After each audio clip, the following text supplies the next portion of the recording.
বলছিলাম কি দাদা, এই যে মাদ্রাসার ডাল ভর্তা ভাত আছে না, তুমি একদিন এসে খাও, কেমন লাগে মাদ্রাসা পড়া ঠেলা, তখন বুঝবানি। এই যে মাদ্রাসার পোলাবান যে আহামরে হাউমাউ করে কান্দে না, এই যে কী লেগে যে কান্দে, এটা কি ভাইয়া বুঝতে পারছো এখন? আরে ভাইয়া রে, এই ডাল ভাত খাইয়া আল্লামা মামুনুল্লাহ হয়েছে, এই ডাল ভাত খাইয়া আল্লামা জুনাইদ বাবুনগরী রহমতুল্লাহ হয়েছে।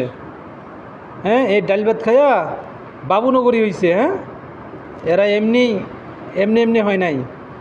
তো ভাইয়া আমি বলি কি, আহো একদিন, মাদ্রাসায় পড়া যে কত ঠেলা, একটু দেখা যাও, একটু ভাত খেয়ে দাও, ডাল ভাত খেয়ে দাও, আহো ভাইয়া আহো। তারপরেও যদি আমি এখন এই মাদ্রাসার পোলাপানদেরকে জিগাই, আজকে তোমাদের খাওয়া দাওয়া কেমন লাগলো, এই ডাল ভাত খাওয়ার পরেও কিন্তু দেখেন আলহামদুলিল্লাহ বলছে। ভাই এইটাই মাদ্রাসা, এই মাদ্রাসার ছাত্র এবং স্কুলের ছাত্রের মধ্যে এটাই পার্থক্য।